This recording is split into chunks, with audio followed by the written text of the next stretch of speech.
Hello दोस्तों, नमस्कार। स्वागत है आप सभी का हमारे परिवार जीनियस फुट्टी में। मित्रों, आप लोग कैसे हैं? उम्मीद होगा ठीक होंगे, मस्त होंगे, जबरदस्त होंगे, लाजवाब होंगे। आज का टॉपिक है गॉस का प्रमेय, गॉस थ्योरम। ठीक मित्रों, अब यहाँ पर देखते हैं, हम लोग देखते हैं गॉस का प्रमेय।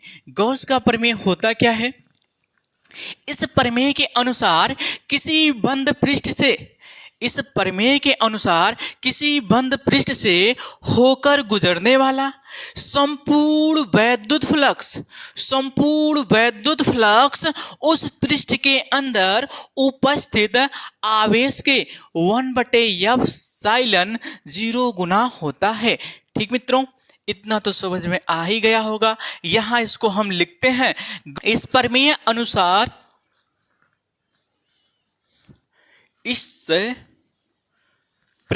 अनुसार किसी बंद पृष्ठ से किसी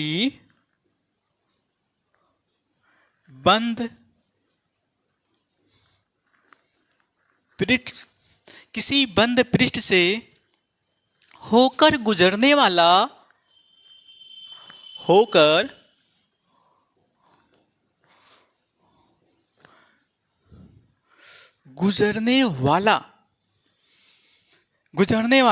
संपूर्ण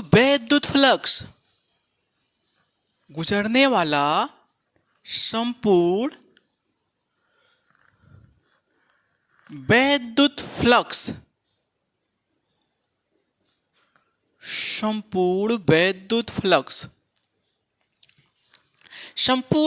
फ्लक्स उस पृष्ठ के अंदर उपस्थित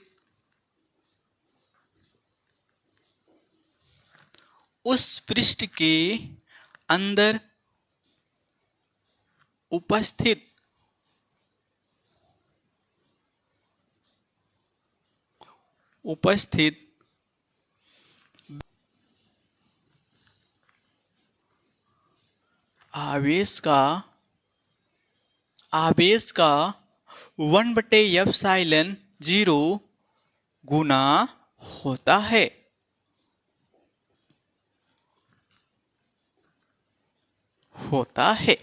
ठीक मित्रों, समझ में तो आ ही गया होगा गॉस का प्रमेय क्या है। इस प्रमेय अनुसार किसी बंद पृष्ठ से होकर गुजरने वाले संपूर्ण वैद्युत फ्लक्स उस पृष्ठ के अंदर उपस्थित आवेश के 1/f0 गुना होता है। ठीक मित्रों, आप देखिएगा, इसका फार्मूला हो जाएगा, संपूर्ण वैद्युत फ्लक्स क्या होता है? उस बंद पृष्ठ में उपस्थित आवेश और 1/f0 के गुणनफल को ही क्या बोलते हैं? वैद्युत फ्लक्स। ठीक है, अब देखिएगा, इसका व्युत्पत्ति हम कैसे करते हैं। इस फार्मूले का व्युत्पत्ति हम कैसे करते हैं, तो यहां लिख देते हैं व्युत्पत्ति।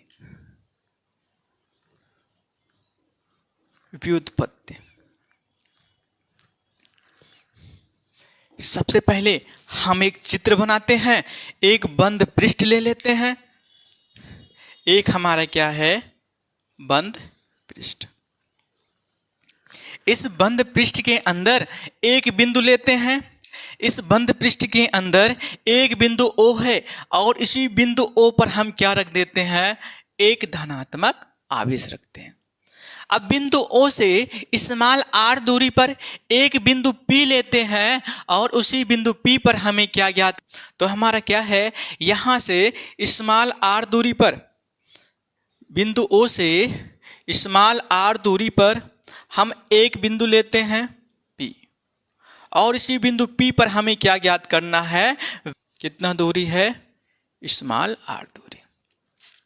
ठीक मित्रों, बिंदु P पर ही क्या ज्ञात करना है? बिंदु P के चारों तरफ एक हम अल्प पृष्ठ की कल्पना करते हैं। इस बिंदु P के चारों तरफ हम एक अल्प पृष्ठ लेते हैं। एक क्या हो गया है? अल्प पृष्ठ ले लिए हैं। अब इस अल्प पृष्ठ पर हम देखते हैं, वैद्युत क्षेत्र की तीव्रता की दिशा होता है प्लस आवेश से क्या होता है, दूर होता है। तो वैद्युत क्षेत्र की तीव्रता की दिशा क्या हो जाएगा, ये जो हमारा प्लस आवेश है इससे क्या हो जाएगा, दूर होगा, जिसका दिशा क्या हो गया है, ओ से पी की ओर।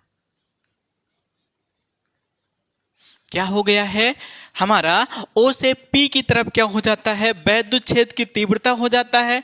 और जो हमारे पृष्ठ है इस पर हम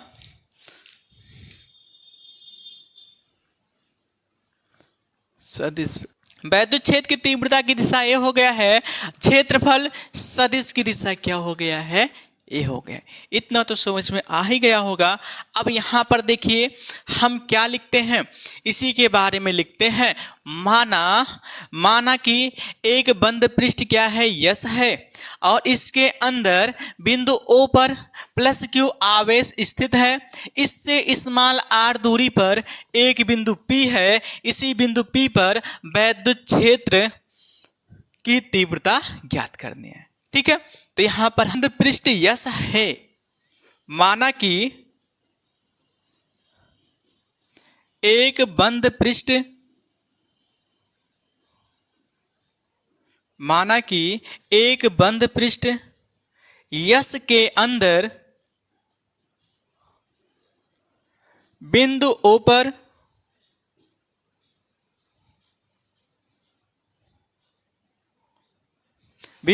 पर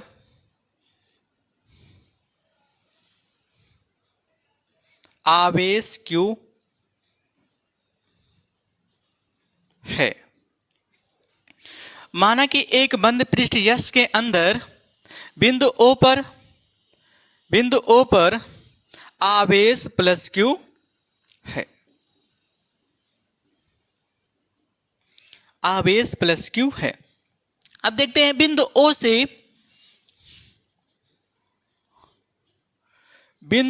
से स्मॉल आर दूरी पर स्थित बिंदु P पर वैद्युत क्षेत्र की तीव्रता, वैद्युत क्षेत्र की तीव्रता। तो यहां पर देखते हैं बिंदु ओ से स्मॉल आर दूरी पर एक बिंदु P है, और इसी बिंदु P पर हमें वैद्युत क्षेत्र की तीव्रता क्या होगा। तो यहां वैद्युत क्षेत्र की तीव्रता E बराबर हो जाएगा 1/4 पाई एप्सिलॉन 0 Q/r²। ये समीकरण क्या हो गया, 1 हो गया। ठीक मित्रों, जिसकी दिशा क्या हो जाता है, प्लस क्यू आवेश के कारण वैद्युत क्षेत्र की तीव्रता की दिशा क्या हो जाता है, ओ से पी की ओर। तो क्या हो जाएगा दिशा, इसका दिशा हो जाएगा ओपी। अब तो बिंदु P के चारों तरफ हम एक अल्प पृष्ठ की कल्पना करते हैं। तो अल्प पृष्ठ से होकर गुजरने वाले वैद्युत फ्लक्स क्या होंगे, तो यहां हम लिखते हैं बिंदु P के चारों ओर एक अल्प पृष्ठ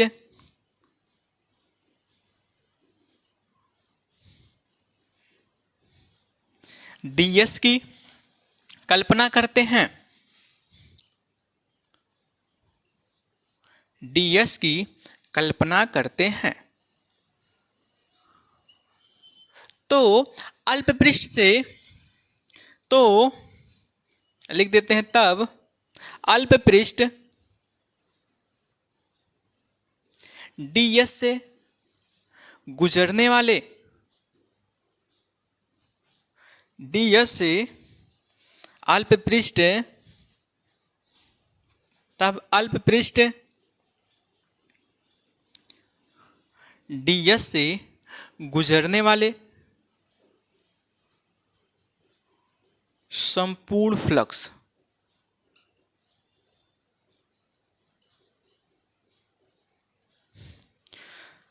तब ds से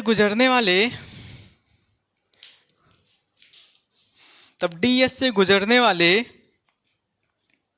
संपूर्ण फ्लक्स क्या हो जाएगा, यहां पर देखते हैं जो ds है, ds से गुजरने वाले वैद्युत फ्लक्स तो हो जाएगा d फाई बराबर E ds cos थीटा। ठीक मित्रों, जहां पर हम क्या करते हैं, E का मान या तो समीकरण 1 का मान रखने पर, अब जो समीकरण हमारा एक यहां पर आया हुआ था इसका मान क्या कर देते हैं, E के स्थान पर रखेंगे समीकरण 1 से। तो जब समीकरण 1 से देखते हैं तो d फाई बराबर हो जाएगा E का मान रखेंगे 1/4 पाई एप्सिलॉन 0 Q/r² और गुणे में क्या है ds cos थीटा। क्या हो गया है ds cos थीटा। यहां पर देखते हैं हमारा घन कोण हो जाता है जो क्या होता है Q गुणे ds cos थीटा। हाँ, तो यहां पर देखते हैं हमारे क्या होता है ds cos थीटा बटे r² जो हमारा होता है यह क्या हो जाता है घन कोण। तो इसके बराबर हमारा होता है घन कोण जो किससे प्रदर्शित करते हैं d ओमेगा, जिसे हम बोलते हैं घन कोण। तो हम यहां पर रख देते हैं d फाई बराबर Q/4 पाई एप्सिलॉन 0 और इसका वैल्यू पूरा हो गया है d ओमेगा। ये तो हम अल्प पृष्ठ के लिए जब निकाले हैं तो d फाई बराबर आ गया है d फाई बराबर Q/4 पाई एप्सिलॉन 0 और d ओमेगा। इसका स्क्रीनशॉट लीजिए या तो नोट करिएगा, आगे देखते हैं।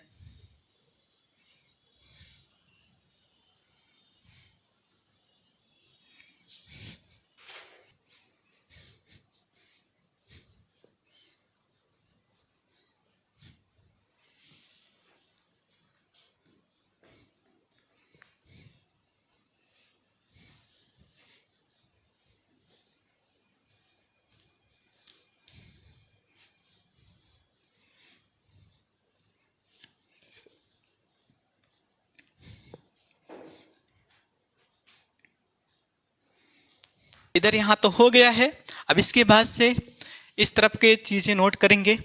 ठीक, अब इसी प्रकार अभी तो हम अल्प पृष्ठ से होकर गुजरने वाले वैद्युत फ्लक्स जो प्राप्त हुआ है d फाई बराबर हो गया है Q/4 पाई एप्सिलॉन 0 और क्या हो गया है d ओमेगा।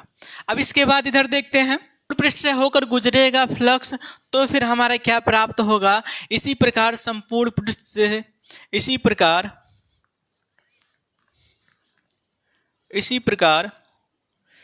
संपूर्ण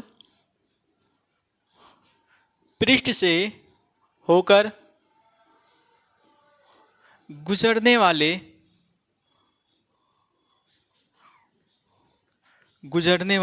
फ्लक्स, इसी प्रकार संपूर्ण पृष्ठ से होकर गुजरने वाले फ्लक्स। तो हमें क्या कर लेना होगा, इसका समाकलन। तो इसका समाकलन करेंगे तो फाई बराबर हो जाएगा समाकलन संपूर्ण पृष्ठ हो गया Q/4 पाई एप्सिलॉन 0 और d ओमेगा। क्या हो गया है d ओमेगा। अब यहां से देखिएगा Q/4 पाई एप्सिलॉन 0 हमारा एक आंकिक मान है। यहां आप देखिएगा Q/4 पाई एप्सिलॉन 0 को हम बाहर लेते हैं तो फाई बराबर हो जाएगा Q/4 पाई एप्सिलॉन 0 और यहां पर d ओमेगा। जब d ओमेगा का समाकलन हम करते हैं, क्योंकि जो हमारा d ओमेगा है ये क्या है, एक क्योंकि संपूर्ण पृष्ठ के लिए घन कोण का मान 4 पाई होता है, संपूर्ण पृष्ठ के लिए घन कोण का मान 4 पाई होता है। तो यहां से हमारा फाई बराबर हो जाएगा Q/4 पाई एप्सिलॉन 0 इसका मान हो जाता है 4 पाई। यहां आगे लिख देते हैं संपूर्ण, क्योंकि संपूर्ण पृष्ठ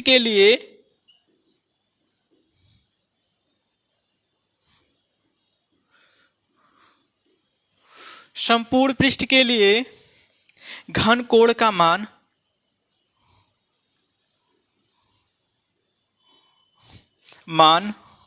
4 पाई होता है। 4 पाई होता है।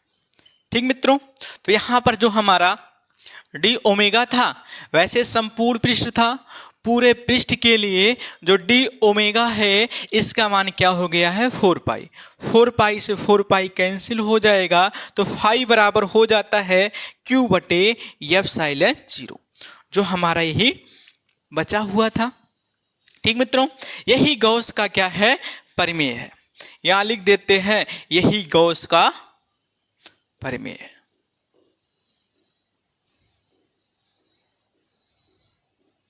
यही गॉस का परिमेय है। ठीक मित्रों, उम्मीद आपको जैसा वीडियो लगा है कमेंट करके जरूर बताना, लाइक करना, सब्सक्राइब करना, बेल आइकन को क्लिक करना, शेयर करना मत भूलिएगा। मिलते हैं नेक्स्ट वीडियो में, तब तक के लिए बाय।